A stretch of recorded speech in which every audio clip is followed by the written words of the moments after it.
دیکھیے ہم لوگ جو وتر میں دعا پڑھتے ہیں اس کا معنی کیا ہوتا ہے، کیونکہ ہم لوگ اکثر پڑھتے ہیں اس کا معنی نہیں سمجھتے۔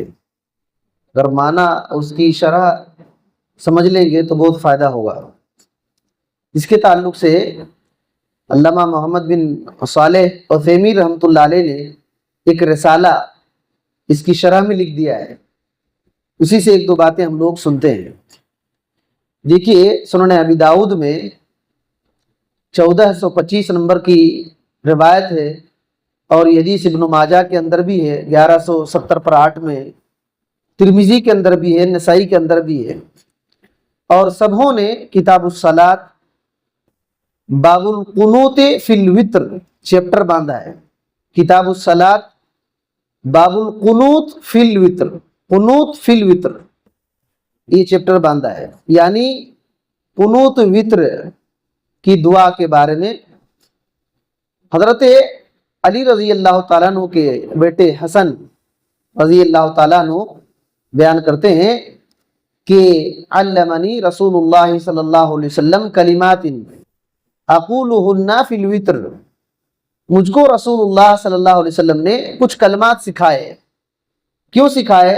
تاکہ میں ان کلمات کو وتر میں پڑھوں، وتر میں کہوں۔ وہ کیا ہے؟ اللہم اہدنی فی من ہدیت، وعافنی فی من عافیت، وتولنی فی من تولیت، وبارک لی فیما اعطیت، وقنی شر ما قضیت، فإنک تقضی، اور کسی روایت میں انک تقضی ہے بغیر فا کے، انک تقضی ولا یقضى علیک وانہ لا یذل من والیت ولا یعز من عادیت تبارکت ربنا وتعالیت۔ اس کا کیا مطلب ہے؟ اس کا ترجمہ ہے کہ اے اللہ، جن لوگوں کو تو نے ہدایت دی ہے مجھے بھی ان کے ساتھ ہدایت دے دے، مجھے بھی ان کے ساتھ ہدایت دے دے۔ وہ کون لوگ ہیں؟ تمام پیغمبر ہیں، اور جو بھی ان کے ساتھ تھے، صحابہ اکرام جو بھی ہیں، اللہ تعالیٰ نے ان کو ہدایت دیا، پیغمبر، نبی، رسول۔ تو اللہ تعالیٰ جن کو تو نے ہدایت دیا ہے ان کے ساتھ مجھے بھی ہدایت دے دے، اور جن کو تو نے عافیت دی، عافیت بولے تو بچاؤ، عافیت دی، مجھے بھی ان کے ساتھ عافیت دے دے، کسی سے ہر قسم کی برائی اور پریشانی سے بچا لے، حفاظت کر لے۔ اور جن کا تو والی ہے، دوست ہے، تو ان کے ساتھ میرا بھی تو ولی بن جا۔ یہ اللہ، جن کا تو ولی ہے، دوست ہے، تو میرا بھی ولی بن جاؤ، اور جو نعمتیں تو نے مجھے عطا کی ہیں ان نعمتوں میں برکت دے دے اللہ۔ یہ دعا کا مطلب ہے۔ اور جو فیصلے تو نے فرمائے ہیں ان کے شر سے مجھ کو بچا لے، جو فیصلے تو نے فرمائے ہیں، کیے ہیں اللہ، ان کے شر سے مجھ کو بچا لے۔ بے شک تو ہی فیصلہ کرتا ہے، تو ہی فیصلہ کرتا ہے، تیرے مقابلے میں کوئی فیصلہ نہیں کر سکتا۔ اور جس کا تو والی ہو گیا، دوست ہو گیا، تو محافظ بن گیا، وہ ذلیل کہیں بھی نہیں ہوگا، کبھی بھی نہیں، کہیں بھی نہیں ذلیل ہو سکتا۔ اور جس کا تو دشمن ہو گیا، مخالف ہو گیا، وہ کبھی بھی کہیں بھی عزت نہیں پا سکتا۔ اور بڑی برکتوں اور عظمتوں والا تو ہے اے ہمارے رب، اور بہت بلند ہے تو۔ یہ اس دعا کا معنی ہے جو ہم لوگ پڑھتے ہیں، اللہ اکبر، بہت عظیم معنی ہے، بہت عظیم معنی۔ یہاں ایک بات سمجھ لینی چاہیے، اس کے بعد ہم لوگ، میں ان کے مسائل کی طرف نہیں جاتا ہوں ورنہ بہت آگے بات چلی جائے گی۔ یہاں ایک بات ذہن میں رکھیے، محدثین نے اس کو کتاب الصلاۃ باب القنوت فی الوتر میں ذکر کیا ہے۔ دیکھیے قنوت دو ہوتا ہے، ایک قنوت وتر اور ایک ہوتا ہے قنوت نازلہ۔ دونوں میں آسمان اور زمین کا فرق ہے، اور دونوں میں لوگ کیا کرتے ہیں، تو اس کا مسئلہ یہاں فٹ کر دیتے ہیں، اس کا مسئلہ وہاں فٹ کر دیتے ہیں۔ قنوت نازلہ کا مطلب ہوتا ہے کوئی حادثہ، مصیبت، پریشانی مسلمانوں کو آ گئی تو یا تو دشمن حملہ کر رہے ہیں تو دعا کرتے ہیں۔ قنوت نازلہ یہ فرض نمازوں میں ہوتا ہے، 5 فرض نماز میں کسی بھی وقت کر سکتے ہیں، لیکن آخری رکعت میں ہوگا۔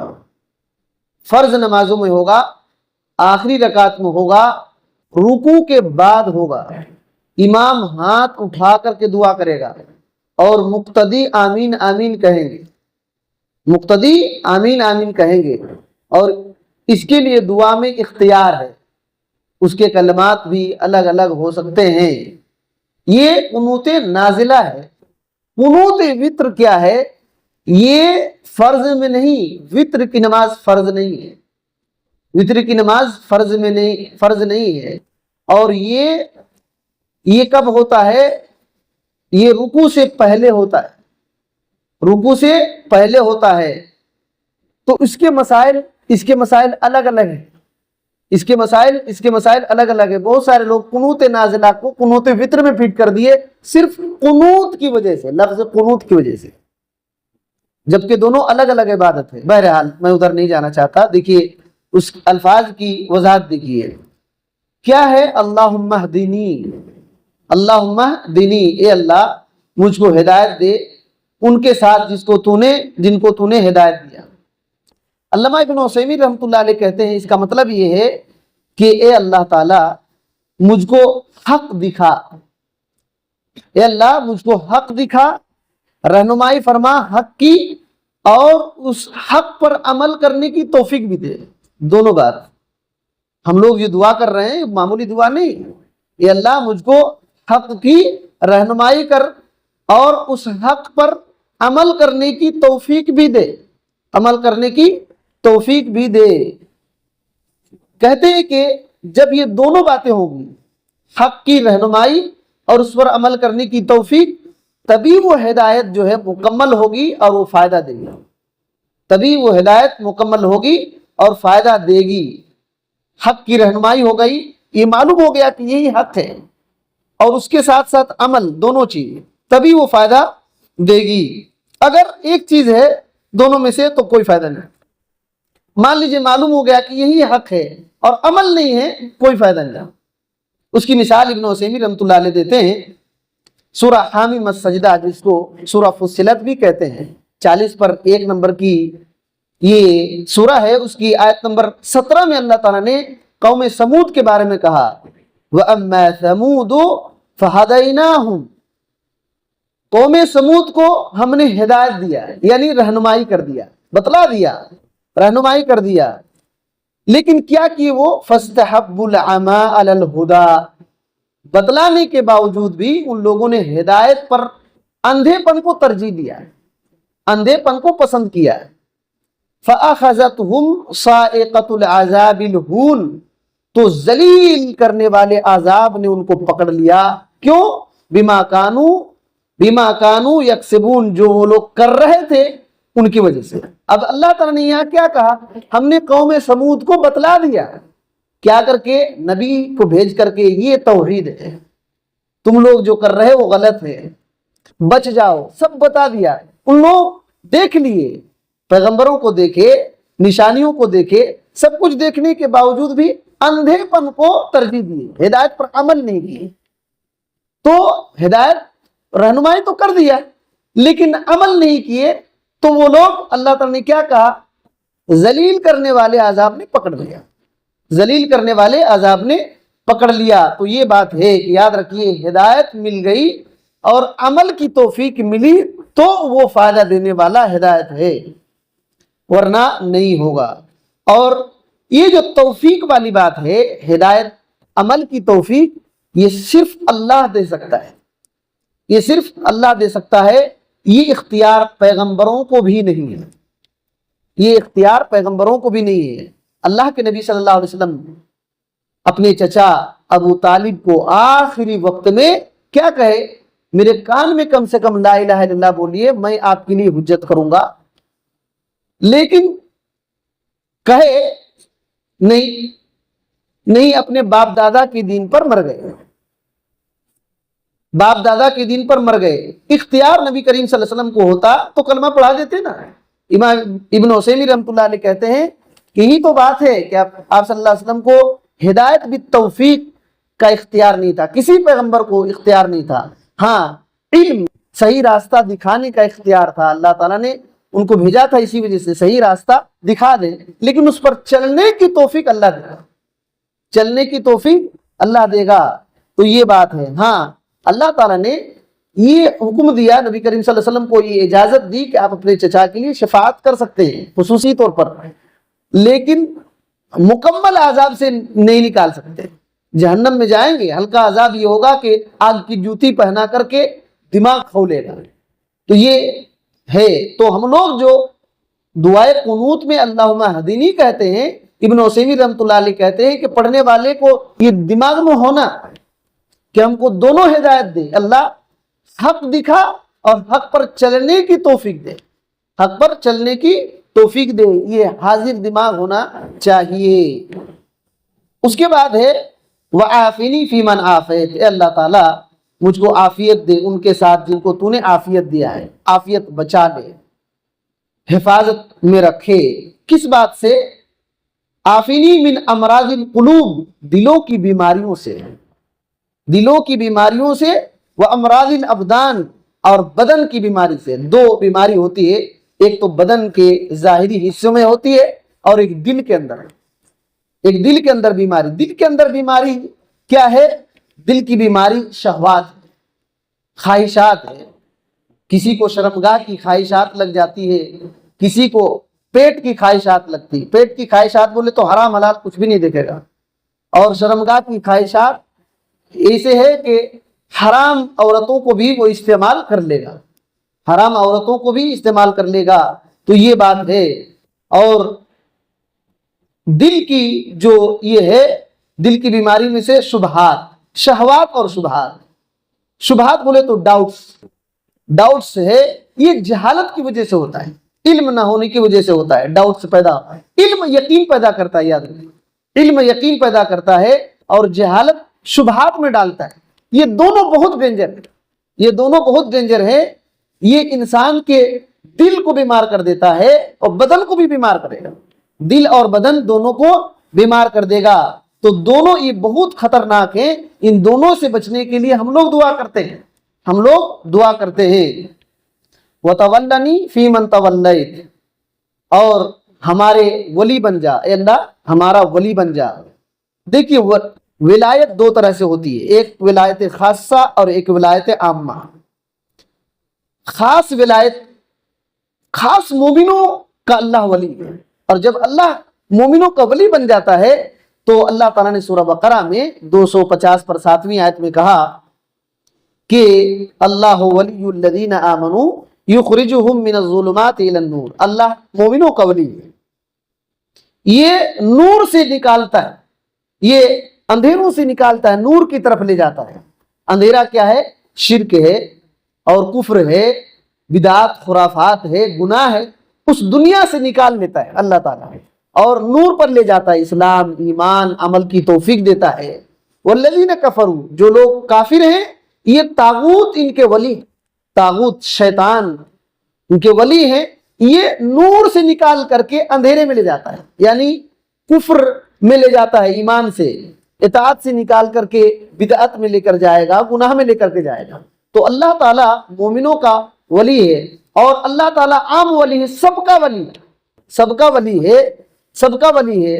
اللہ تعالیٰ ہی کی طرف سب کو لوٹایا جائے گا، جیسے روح قبض کیا جائے گا، سورہ الانعام میں یہ بات ہے کہ روح فرشتے قبض کریں گے۔